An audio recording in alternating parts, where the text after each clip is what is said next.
Ola tudo ben con voces. Que tal falarmos pouco sobre o libro máis famoso e vendido de todos os tempos ao longo da historia miloes de persoas leram e se inspiraram na Biblia para moitos o libro relembra o pasado descreve o presente e preve o futuro além de editar normas padroes e de facer unha personalidade do ícone máximo da humanidade nao podemos negar que a Biblia moldou continua moldando a sociedade nos ensinando coisas sobre as palabras e a coes de amor ao próximo de Jesús Cristo. Tudo iso que eu acabei de falar voces está cansados de saber sobre a Biblia. Más voces sabenme dicer quen foi que escreveu libro sagrado segundo a tradicao religiosa crista os 5 primeiros libros do Antigo Testamento que é chamado de Torá pelo judaísmo e de Pentateuco pelo catolicismo terían sido escritos por Moisés en 1200 a.C. Moisés foi o profeta hebreu que tirou os israelitas do cativeiro no Egito e os guiou a través do Mar Vermelo. Esas obras narramos pouco da historia do povo de Israel ao longo de cerca de milenio e durante centenas de anos pensouse que quen tiña escrito os 5 libros Génesis, Éxodo, Levítico, Números e Deuteronomio realmente tiña sido Moisés. Porém as persoas pasaram a perceber que existían coisas escritas nos libros que o propio Moisés nao podería saber como súa morte. Além diso os 5 libros tiñan conteúdo contraditorio e parecían contar versos diferentes da historia dos israelitas. Para os estudiosos as historias e leis do Antigo Testamento foram contadas de forma oral ao longo dos séculos, escritas por grupos de persoas completamente diferentes e depois agrupadas resumidamente para os cristãos. O Antigo Testamento realmente foi escrito por só enquanto que para a ciencia as historias foram contadas ao longo dos séculos e depois compiladas. Voces sabem a diferença do Antigo Testamento para o Novo Testamento. Bom, como eu disse, o primeiro narra a historia dos israelitas e a vida antes do nascimento de Jesús. O Novo Testamento narra a vida de Jesús desde o seu nascimento até a súa morte e resurreição. Tudo comeca por volta de 70 depois de Cristo, cerca de 40 anos após ele ser crucificado. Nesa época surgirán 4 crónicas escritas sobre a vida de Jesús, o que se tornaría dos documentos pilares da fe crista. Esas crónicas eran na verdade os 4 evangelos canónicos que relatam testemunas oculares da vida, morte e resurreição de Cristo. Supostamente que me escreveu os 4 primeiros libros do Novo Testamento foran Mateus, Marcos, Lucas e João, mas assim como acontece no Antigo Testamento ninguén sabe se os 4 libros foram realmente escritos pelas persoas a quen são atribuídos. Na verdade a ciencia diz que é claro que as historias foram contadas oralmente de Jeracao en Jeracao até serem reunidas e escritas. Probablemente os nomes foram anexados aos evangelos nao para dizer que me escreveu cada parte da Biblia, mas para informar aos leitores quen probablemente contou aquela versao da historia. Vamos usar como exemplo as cartas de Paulo. Se eu nao me engaño, 13 dos 27 libros do Novo Testamento foram atribuídos a ele após encontrar Jesús na estrada de Damasco. Supostamente ele teria escrito muitas cartas que ajudaram a espalar os ensinamentos de Jesús e a propia fe crista pelo Mediterráneo. Só que actualmente estudosos concordam que apenas 7 das epístolas de Paulo são auténticas e foram escritas entre 50 e 60 depois de Cristo, que são famosas por serem as primeiras evidencias do cristianismo. O resto das cartas podem ter sido escritas por seguidores de Paulo que usaram o nome do apóstolo para dar autenticidade ás cartas. Portanto, para gente finalizar de vez o noso asunto, ninguén sabe ao certo que me escreveu a Biblia. Ela foi escrita por inúmeros autores que viverán máis ou menos entre os séculos 16 a.C.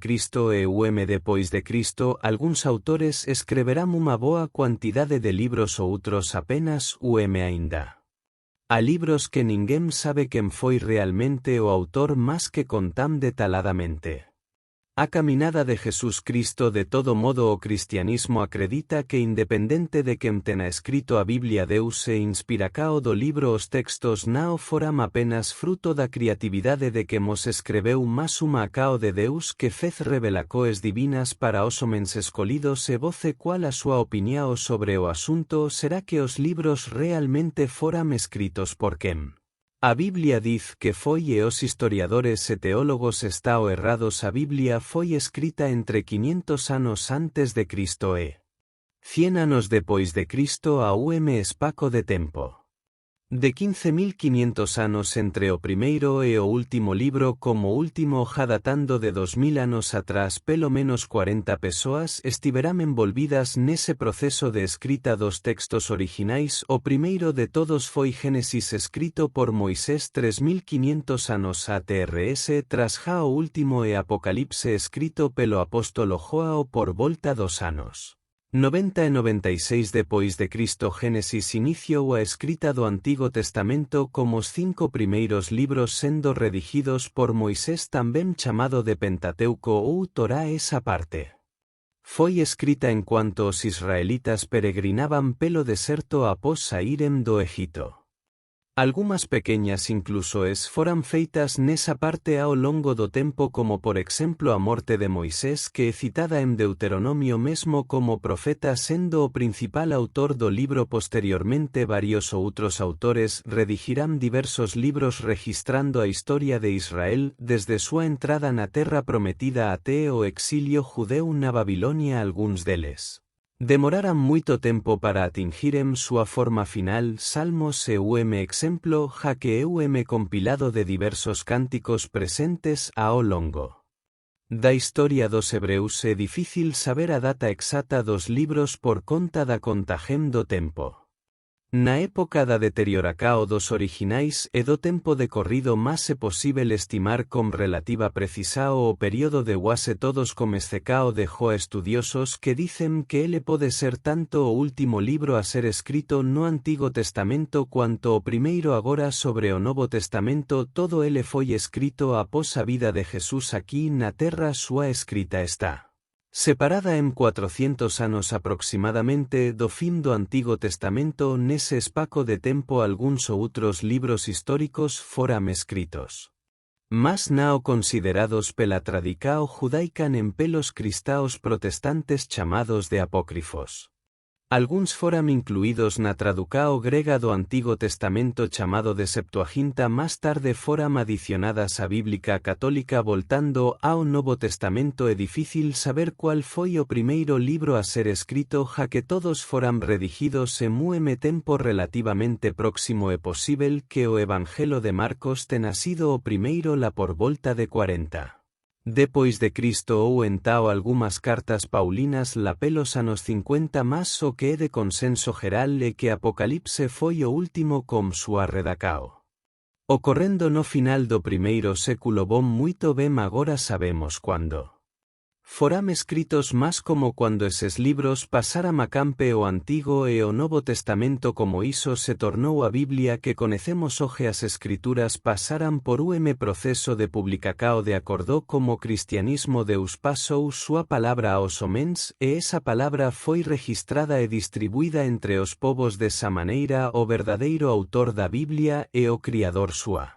participacao na creativa en cuanto a dom pasiva. Os homens apenas falaram o que vio de Deus ao serem guiados pelo Espírito Santo como está escrito en 2 Pedro 1:21. Porque nunca jamais cualquier profecía foi dada por vontade humana. Entretanto homens santos falaram da parte de Deus movidos pelo Espírito Santo. O proceso de origem e publicacao da Biblia é baseado nos conceitos de revelacao e inspiracao. As escrituras sa uma revelacao de Deus aos homens. Eses escritores redigirán a través da inspiracao dada pelo Espírito Santo que os capacitou a captar, reunir e registrar a revelacao en forma de escritos. Versículo de Timoteo resume ben iso. Toda a escritura é inspirada por Deus e útil para o ensino. Como os escritores estaban inspirados súas palabras foran protegidas de cualquier Erro ufa la humana a Biblia foi escrita por pessoas imperfeitas mas seus erros nao contaminaram o proceso de registro e publicacao dos escritos originais por causa da inspiracao divina. Como separar os textos inspirados dos nao inspirados. O proceso foi bastante parecido como da grande maioria das obras literarias. Aquilo que era verdade e nao contradicia o resto.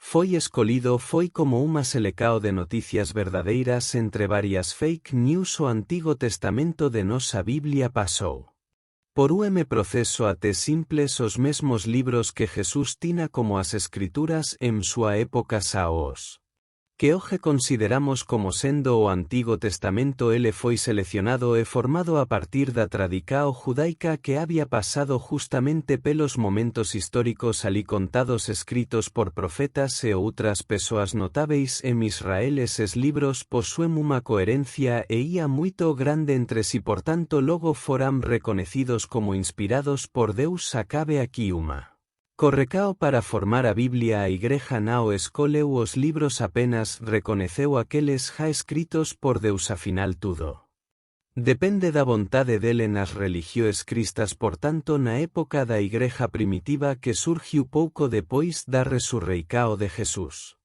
os libros do Antigo Testamento já eram reconocidos como palabra de Deus. Basicamente era a Biblia da época de Jesús. Os libros apócrifos, porém, que foram escritos entre o Antigo e o Novo Testamento nao eram considerados como canónicos nesa época. Por iso en grande parte das Biblias eles nao estao presentes. O Novo Testamento por súa vez teve unha forma cao pouco mais discutida. O reconecimento dos textos inspirados entre os varios escritos nos primeiros séculos foi feito pela Igreja crista primitiva levando en conta tres principios. Os textos precisaban ser escritos pelos apóstolos ou por companeiros deste siso, porque como representantes de Cristo e companeiros dele aquí a autoridade deles cuanto a inspiracao era inegável. O outro principio era o máis lógico de todos. Os novos textos nao podían contradicer os antigos, ou seja, se algún escrito tina ensinamentos contrarios aos do Antigo Testamento era inmediatamente descartado. O último principio era da aprobacao gerala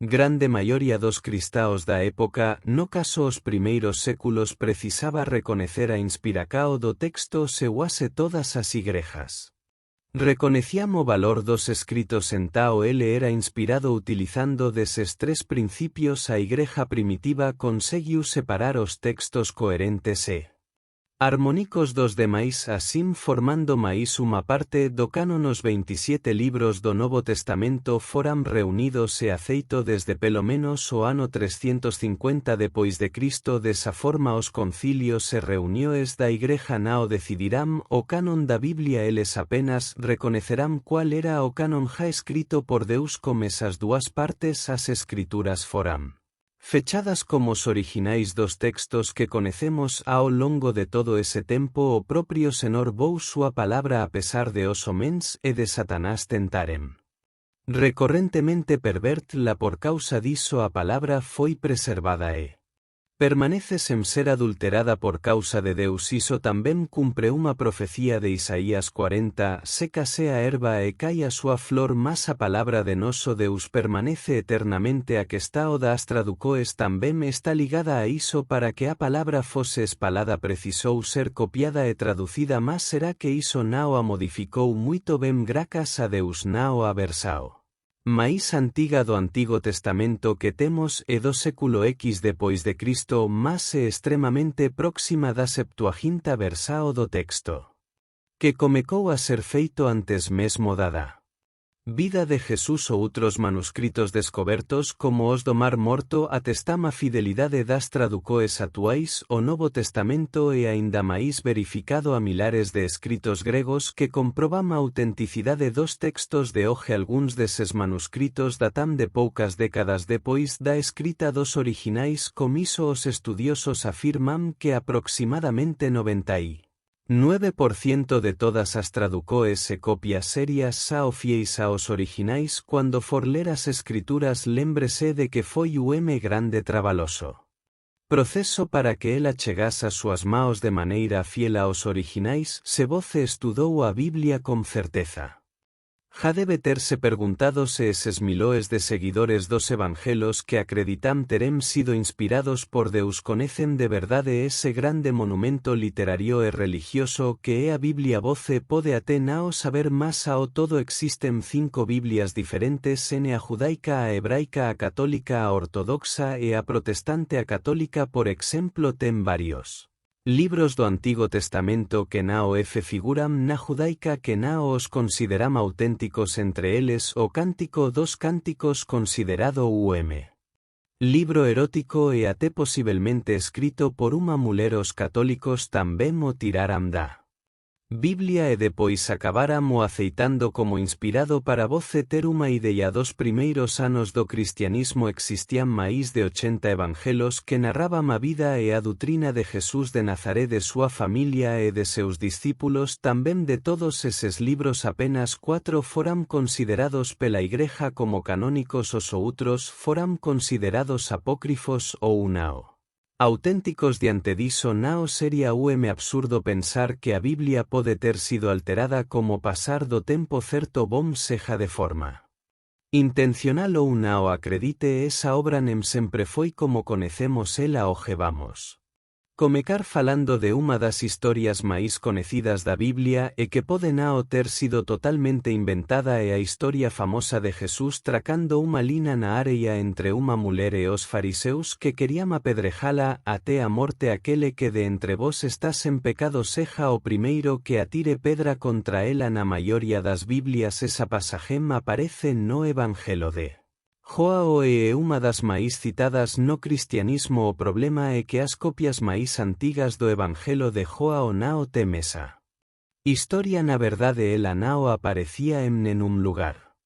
Até o século V, cerca de 400 anos depois da morte de Jesús, o primeiro texto a incluíla é unha antiga traducao grega e latina dos evangelos chamada Zexbi. Esa obra é notoria por ter ese estrano de tal extra que nao aparece en nenhum outro lugar e esa historia particular é redigida de unha forma que algúns estudiosos da Biblia dicen que nao parece ter sido escrita pela mesma persoa que escreveu o restante do libro de João. Moitas persoas aínda argumentam que é unha historia verdadeira, principalmente porque parece o tipo de coisa que Jesús faría por ema. Moitas razoes para acreditar que a famosa citacao nao é realmente a palabra de Jesús. De cualquier forma convenamos que nao é unha pasagem que foi inventada para prejudicar alguén, só que existe unha pasagem que a maioría dos estudiosos te certeza de que foi alterada ou melor mal interpretada para facer maldade como as persoas en Deuteronomio capítulo 23 versículo 17 e 18 parece have unha condenacao direta á homosexualidade. Nesa pasagem está escrito o seguinte: nao haberá prostituta entre as filas de Israel, nem sodomita entre os filos de Israel. Nao trarás o salario de unha prostituta, nem o preco de umk a casa do Senor teu Deus por cualquier voto, porque ambos ao abominacoes ao Senor. Esa pasagem é bastante clara cuando é traducida de forma correcta, certo, mas muita gente pensa que nao a palabra sodomita aquí realmente nao parece se encaixar no contexto e há unha razao para iso. A palabra original tem significado máis próximo de prostituto e nao tem nenhuma conecao como a homosexualidade. No hebraico original todo o versículo parece ser unha condenacao da prostituicao para ambos os sexos en vez de ser especificamente ataque aos homosexuais masculinos. Dicen que cuando a Biblia foi traducida decidirán mudar o sentido justamente para condenar a homosexualidade. No 14º capítulo da primeira epístola aos Corintios existe unha interjeicao estrana e aparentemente aleatoria de misoginia que interrompe o que semela seria pensamento coeso entre os versículos 34 e 35 e dito o seguinte: as mulleres deben permanecer en silencio nas igrejas, elas nao poden falar, mas deben estar en submisao como diz a lei. Se quiseren perguntar sobre algo deben perguntar a seus propios maridos en casa, pois é vergonoso para unha muller falar na igreja cuando vocele no contexto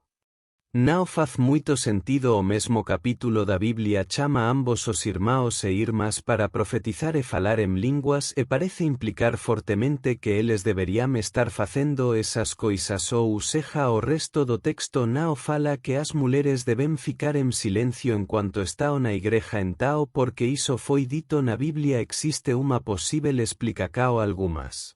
Persoas pensan que dos primeiros eruditos cristaos simplesmente se cansou de súa esposa e colocou o verso no libro o manuscrito do século IV do libro de Corintios ten unha pequeña nota escrita a lápis. Nas margens próximas a eses versículos dicendo que eles sa unha adicao posterior que Nao estaba originalmente no libro e emo outros manuscritos antigos eses versículos aparecen en diferentes partes aparentemente aleatorias da Biblia aínda en relacao as muleres en 2016 o grupo de estudiosos reuniu o que chamaran de versao padrao en inglés. Permanente da Biblia eles anunciaran que esa versao era a palabra inmutável de Deus con cada palabra traducida de forma tao perfeita que nada precisaría ser mudado a que os leitores mal tiveran que virar a primeira página para encontrar o grande erro en Génesis. Capítulo 3 versículo 16 Cuando Deus amaldico a Eva ele diz teu desejo será para teu marido e ele te dominará más a nova versao dicia o seguinte se o desejo será contrario ao seu marido más ele dominará voce e pouco diferente do nao acho na verdade exactamente o contrario esa versao sugere que Deus amaldico ou as muleres a terem casamentos horríveis por toda a eternidade constantemente tendo todos os seus desejos esmagados por o marido que nao compartilan en dos seus intereses os tradutores mantiverán súa decisao a pesar da desaprobacao de muita gente inclusive estudiosos e teólogos basicamente a traducao diz as muleres de todo mundo que elas nao debem esperar ter casamentos felices e que debemse contentar como mens que acabam con todos os seus sonos e aí de quen reclamar pois para eles ninguén debe contestar a palabra de Deus no Evangelho de Mateus e declarado que Jesús é o filo primogénito de María pelo menos en algunhas dos sonos da Biblia O outros apenas o chama de filo bom se voce e católico esa palabra faz unha grande diferenca muitos católicos.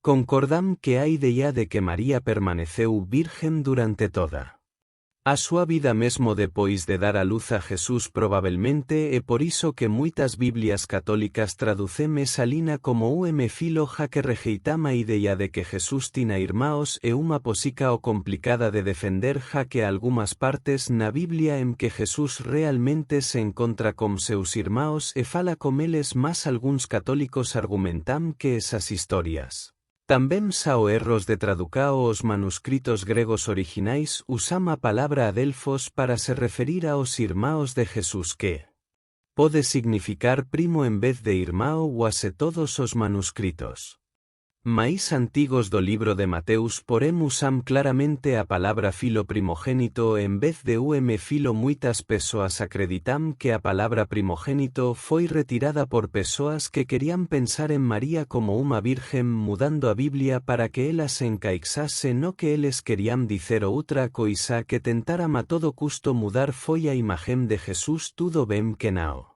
Se trata de unha mudanca nas escrituras sagradas pois o que mudaran foi a comprensao de súa imagen máis como moje de Jesús Cristo branco de olos azuis.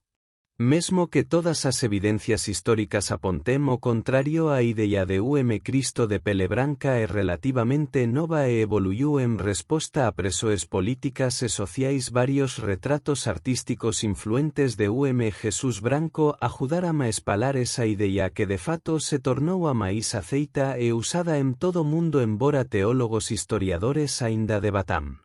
Sobre esa questao algúns cientistas chegaram a unha resposta máis precisa arqueólogos usando evidencias esqueléticas e antropólogos além de DNA concluíram que Jesús uase certamente nao era branco só que ele tamén nao era negro a realidade probablemente está no Meio e a maioria dos cientistas descreve a xioar de pele maíz probável de Cristo como oliva maíz parecida como os povos mediterráneos modernos. Claro que nem todas esas mudancas citadas foran feitas para prejudicar alguén más no geral que mas mudo utina o interese propio nao aquele que nunca pecou que atire a primeira pedra. Cuantas veces voce jauviu isa desa fala de Jesús asem sombra de dúbidas dos casos máis conocidos da Biblia porén fico sabendo que existen grandes chances de Jesús nunca ter falado iso para que mnao se lembra esa a famosa citacao de Cristo ao impedir que fariseus apedregen unha muller até a morte. Na maioria das traducoes esa fala de Jesús aparece no libro de Joa. O problema é que as traducoes máis antigas do Evangelho de Joa o nao teme esa historia. Na verdade ese caso nao aparecen en un libro até o século V, cerca de 400 anos depois da morte de Jesús. O primeiro texto a incluir esa historia é unha antiga traducao grega e latina dos evangelos chamados Codex Bea e tamén con como manuscrito de esa traducao é notoria por apresentar ese detal extra que nao aparecen en un outro lugar e esa historia en particular foi traducida de unha forma que algúns estudiosos da Biblia dicen que nao parece ter sido escrita pela mesma persoa que escreveu o libro de Joa. O mesmo así moitas persoas aínda argumentan que é unha historia verídica. Príncipe parece o tipo de coisa que Jesús faría realmente. A moitas razoes para acreditar que ese caso de fato aconteceu, porén Jesús nunca dise iso. Agora me conta voce já sabía que esa fala de Jesús nunca esteve realmente presente na Biblia. Vejamos cual a relacao da figura do unicornio.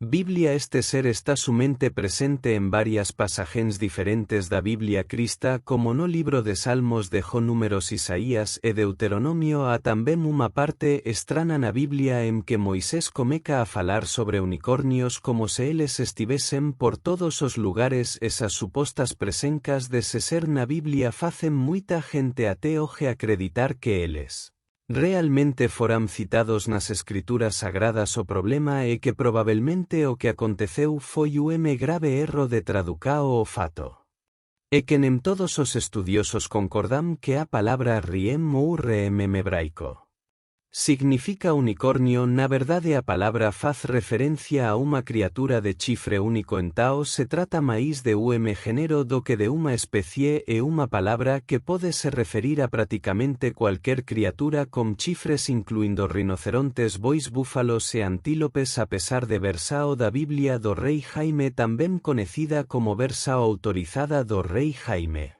citar a palabra unicornio ou outros animais aparecerá memo outras traducoes. Hoxe a maioria das Biblias o chama apenas de boi selvagem e o unicornio se tornou parte de nosas fantasías mitológicas. Tudo iso gracas a unha traducao mal feita. O 14º capítulo da primeira epístola aos Corintios, de autoría do apóstolo Paulo, contén unha pasagem tanto estrana aparecendo nos versículos 34 e 35 e dito o seguinte: as vosas muleres estejam caladas nas igrejas, porque na OLHES é permitido falar, mas estejam sujeitas como tamén ordena a lei. E se querem aprender alguma coisa, interrógueme en casa a seus propios maridos, porque é vergonoso que as muleres falem na igreja. Existe un grande problema de coherencia no contexto dese texto. No mesmo capítulo a Biblia chama homens e muleres para profetizar e falar en linguas, deixando claro que os irmãos e as irmás deberían estar facendo esas coisas juntos dentro da igreja e nao permanecer en silencio en cuanto está na casa de Deus. Mas entao quer dicer que o texto da Biblia é contraditorio. O texto nao mas a súa traducao. Sim, algunhas persoas acreditan que dos primeiros eruditos cristaos simplesmente se cansou de súa esposa e colocou verso para exigir que ela deixase en paz. Reza a lenda que existe o manuscrito do século IV do libro de Corintios que ten unha pequeña nota escrita a lápis nas margens próximas a eses versículos dicendo que él es uma adicao posterior que nao estaba originalmente no libro emo otros manuscritos antiguos eses versículos aparecen en diferentes partes aleatorias da Biblia nese caso nao foi erro de traducao más alguén que se cansou da súa esposa e decidiu acrescentar algúns versículos nas escrituras sagradas ao mesmo tempo muitos acreditam que esa teoría foi criada por leitores modernos para tentar apagar esa parte da Biblia ja que existen muitos manuscritos que contén eses versículos. Sendo así mao menos por ora a maioría das traducoes aínda deixa eses versículos como está o uma edicao da Biblia do Rei Jaime feita en 1631 houve erro de impresao que modificou completamente dos 10 mandamentos como todos sabemos 10 mandamentos envolven coisas como nao matarás e nao roubarás porém algo muito estrano aconteceu na impresao feita por homem chamado Robert Barker faltou a palabra nao e dos mandamentos ficou voce. Cometerá adulterio na época a edicao deu o que falar e roubar além de ter recebido unha multa aínda perdeu súa licenca de impresao para facer impresoes na época ao rei.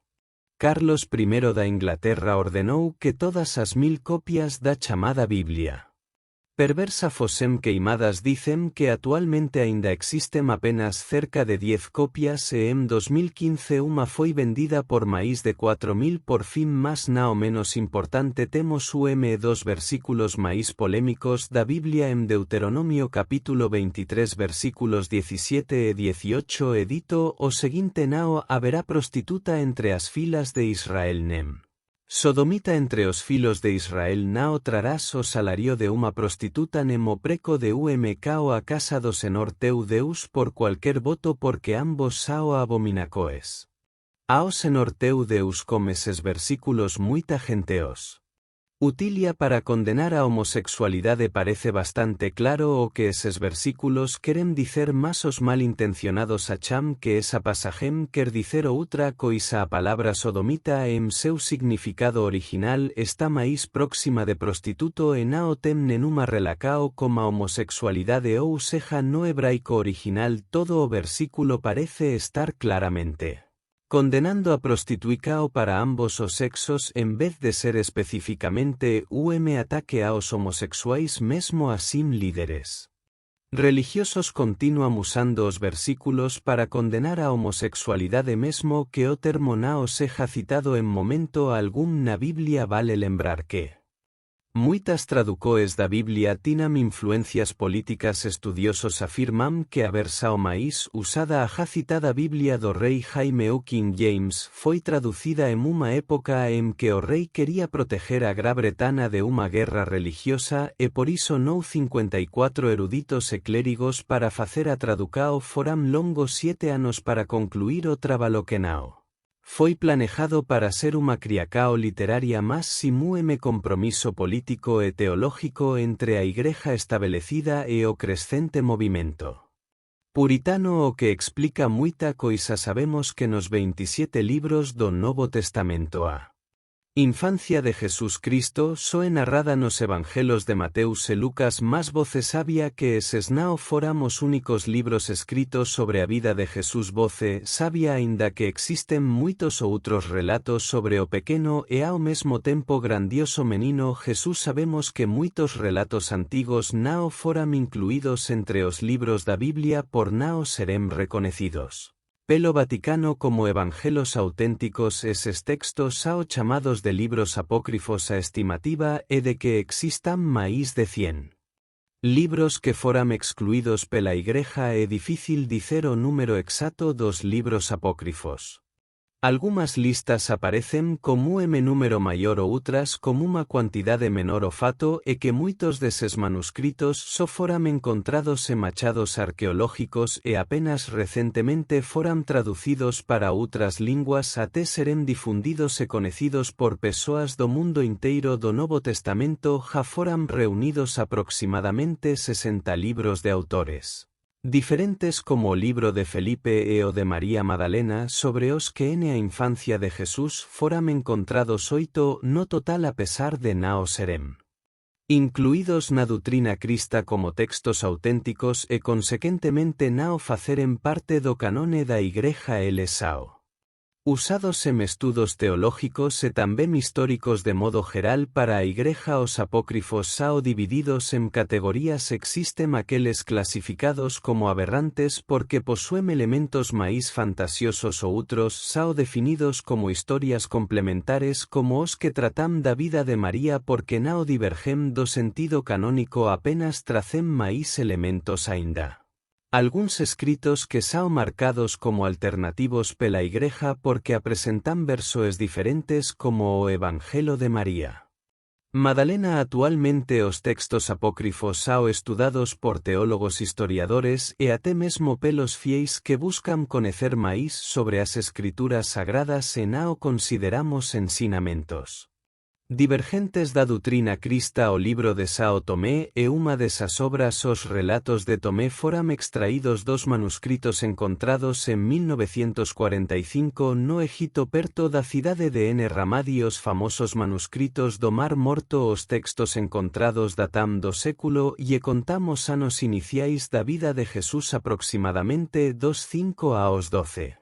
Anos de idade. O escrito comeca a partir do ponto onde termina o Evangelho de Tiago e vai até o episodio de Jerusalén entre os doutores. O libro se inicia da seguinte forma: Iu Tomé israelita julguei necesario levar ao conhecimento de todos os irmãos descendentes dos gentíos a infancia do noso Senhor Jesús Cristo e tantas cuantas maravillas ele realizou depois de nascer en nosa terra. O Evangelho de Tomé já era conocido en grego antes de ser descoberto en 1945 no Egito e catalogado como dos manuscritos do Mar Morto. A obra posúe unha estrutura diferente dos outros evangelos que están na Biblia. A súa parte máis conecida é composta por 10-14 frases proferidas por Jesús para os seus discípulos que foran escritas e listadas por Tomé, mas existen outros relatos en seu evangelho que tal vez voce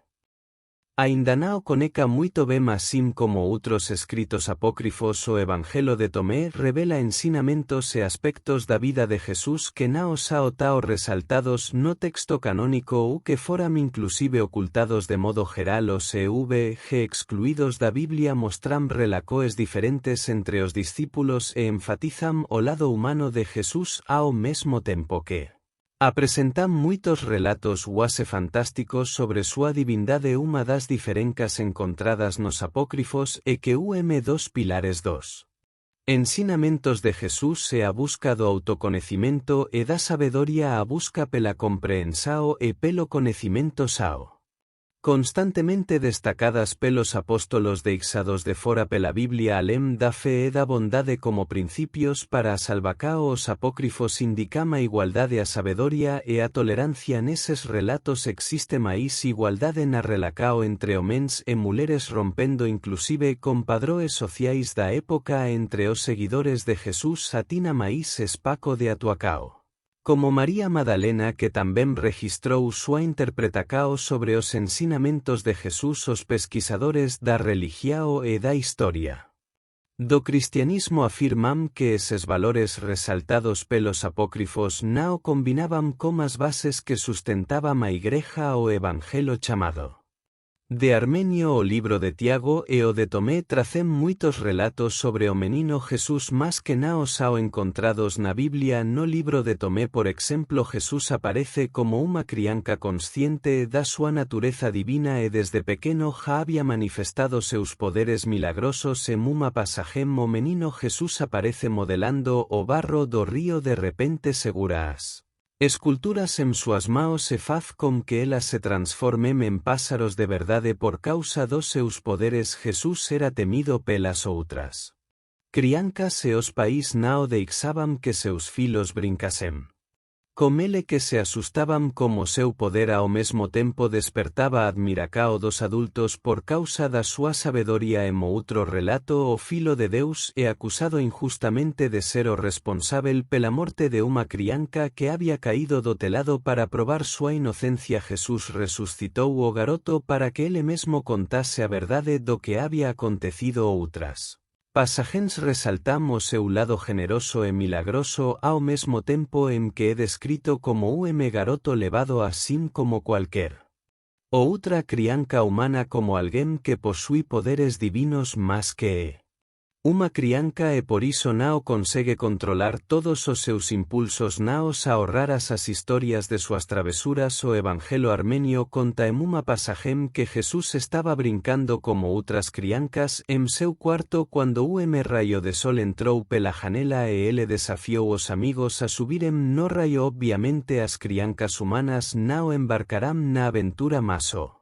Menino Jesús sobe no raio asustando e encantando os seus amigos. Percebe como eses relatos sao fantasiosos e resaltam o poder de Jesús como demonstra cao da súa divindade. Os teólogos que analizamos apócrifos sobre a infancia de Jesús entendem que eses evangelos refletem a forma como nos imaginamos os milagres e o que esperamos deles. O milagre tende a ser visto e a ser narrado como mera demonstracao de forca en cuanto o seu sentido máis profundo e seu propósito é deixado de lado. De modo geral os apócrifos sao vistos pela Igreja como escritos fantasiosos ou de autenticidade dubidosa. O fato é que ao longo da historia existirán moitos libros bíblicos que eran seguidos por diversas vertentes do propio cristianismo. As obras que foran seleccionadas como canónicas forman conjunto coherente en torno das doutrinas e filosofías asumidas pela Igreja. Cuando o emperador romano Constantino se converteu ao cristianismo no ano de 312, o seu objetivo era unificar os territorios que estaban sob seu dominio. Para executar dese proxecto a religiao precisaba ser elemento de coesao do imperio. Dese modo houve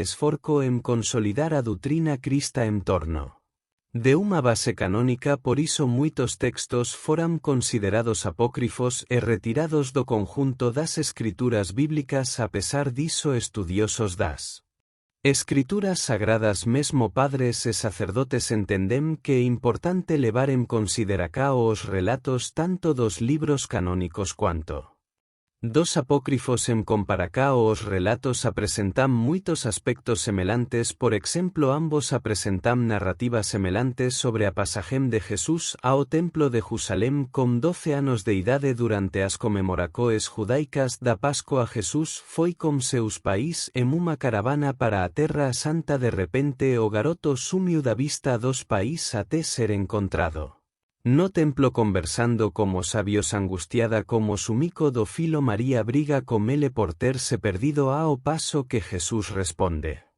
que nao se perdeu pois ele estaba na casa do pai. No texto can a historia termina desa forma. Ja nos apócrifos existe unha continuación. No final os sabios do templo elogian María por ter filo tao inteligente. A sabedoría tamén é moito enfatizada nas narrativas sobre súa infancia. Na verdade, os textos apócrifos tendem a transferir as mesmas características de Jesús adulto para a súa infancia. Moitos milagres como a resurreicao e a multiplicacao de alimento tamén aparecen nos relatos sobre o menino Jesús. De modo geral, os escritos apócrifos sobre a vida de Jesús en algún momento foran seguidos por diferentes vertentes do cristianismo que depois foran perseguidas e clasificadas como pagas. Nos evangelos que tratam da súa infancia, por exemplo, a pesar de narrar fatos milagrosos que posam que Jesús nao é unha crianca común, o filo de Deus aparece tamén con sentimentos e acoes categóricamente humanas. En algúns casos o menino Jesús chega a ser medio perverso, como cuando castiga seu prefeser que nao aceita que unha crianca saiba máis que ele. A pesar diso ele se arrepende e corrige seus erros, e como se Jesús estivese máis perto de nós e dos nosos ansellos diferente do texto canónico. Cristo é tamén máis piedoso, por iso a culpa e o sofrimento da súa morte naos ao tao enfatizados como na Biblia canónica. A pesar de narrativas divergentes, eses escritos nos ensinan moito sobre a historia e as bases religiosas do cristianismo.